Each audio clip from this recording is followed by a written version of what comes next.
Welcome students.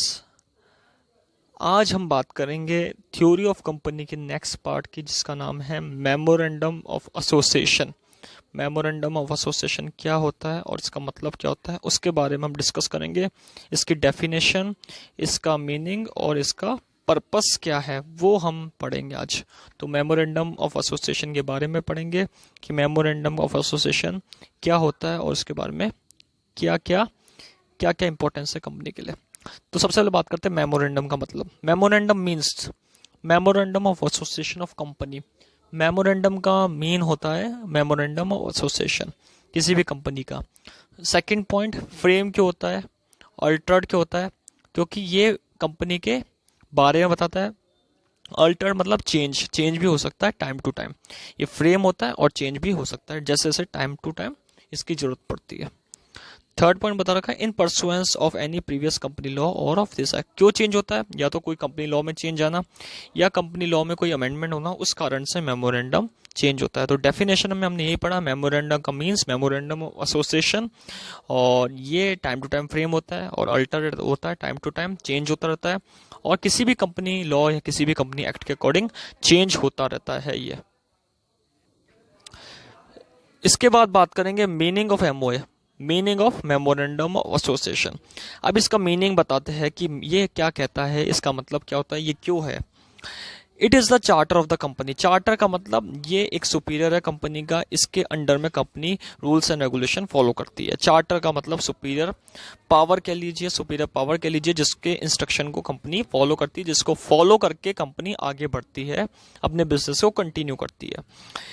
Second point, it contains the objects for which the company is incorporated. ये हमें बताता है कि कंपनी क्यों इनकॉर्पोरेटेड हुआ है, कंपनी क्यों बना है, कंपनी का बनने का उद्देश्य क्या है, कंपनी को ऑब्जेक्ट क्या है बनने का, वो हमें एक्सप्लेन करती है मेमोरेंडम ऑफ एसोसिएशन। ये हमें बताता है कि कंपनी क्यों बनी है। तो यहाँ पे सेकंड पॉइंट हमें बताता है, ऑब्जेक्ट बताता है कंपनी का, कि कंपनी इनकॉर्पोरेटेड क्यों हुई है। It contains the object for which the company is incorporated. Third point, it define the power as well as limitation on the power of a company. Company की power को explain करता है, company के power structure को explain करता है, company के fundamental power को स्ट्रक्चर को एक्सप्लेन करता है, और उसकी लिमिटेशन भी ये बताता है कि क्या क्या कमियां है जो कंपनी की पावर है। Fourth point, it define the possible scope of operation of the company. Company के क्या क्या काम है, कंपनी की बिजनेस ऑपरेशन क्या है, कंपनी का पॉसिबल स्कोप क्या है जो ऑपरेशन कर रही है, बिजनेस ऑपरेशन जो कर रही है उसका एक पॉसिबल स्कोप, उसका रिजल्ट क्या है, वो भी कंपनी के बारे में ये बताता है। तो एमओए एक चार्टर होता है कंपनी का, फंडामेंटल राइट्स बताता है, रूल्स रेगुलेशन बताता है, ऑब्जेक्ट बताता है कंपनी का कि कंपनी क्यों इनकॉर्पोरेटेड हुई है, कंपनी के पावर को डिफाइन करता है, कंपनी की लिमिटेशन, पावर की जो लिमिटेशंस उनको बताता है, और कंपनी के जो बिजनेस ऑपरेशन एक्टिविटीज है उनके पॉसिबल स्कोप, उनके रिजल्ट को भी एक्सप्लेन करता है। इसके बाद बात करते हैं मेमोए का पर्पस क्या है, मेमोरेंडम ऑफ एसोसिएशन का पर्पस क्या है।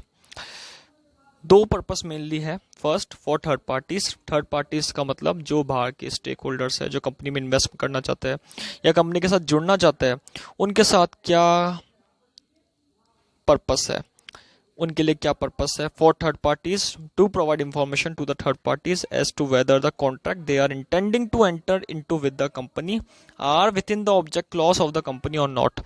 ये हमें क्या बताता है, थर्ड पार्टी के लिए मेमोरेंडम ऑफ एसोसिएशन इंफॉर्मेशन पर प्रोवाइड कराता है।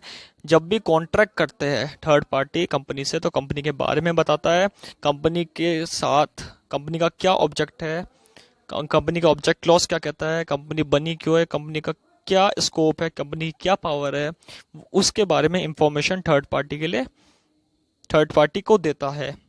तो एमओए का पर्पस क्या है, एक तो थर्ड पार्टी को इंफॉर्मेशन देना, जब भी थर्ड पार्टी कॉन्ट्रैक्ट करे या कॉन्ट्रैक्ट करने की कोशिश करे, तो यहाँ पे थर्ड पार्टी को इंफॉर्मेशन देना कि कंपनी का ऑब्जेक्ट क्लॉज क्या है, कंपनी की पावर क्या है, कंपनी के फंडामेंटल राइट्स क्या है, रूल्स रेगुलेशन क्या है, उसके बारे में थर्ड पार्टी को इंफॉर्मेशन प्रोवाइड कराता है।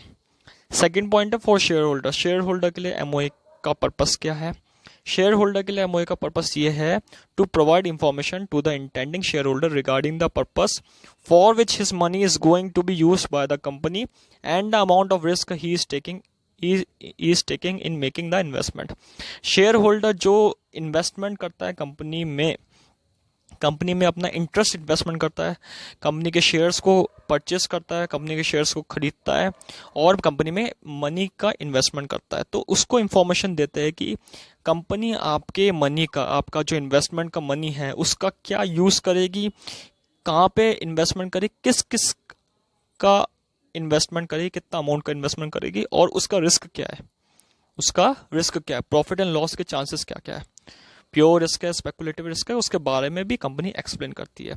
तो कंपनी शेयर होल्डर को यही बताती है कि क्यों कंपनी ने शेयर होल्डर से इन्वेस्टमेंट के रूप में मनी लिया और उस मनी को कहाँ यूज़ करे कंपनी और उसका कितना रिस्क रहेगा, वो कंपनी शेयर होल्डर को बताती है by a way of memorandum of association. तो मेमोरेंडम ऑफ एसोसिएशन का पर्पस क्या होता है?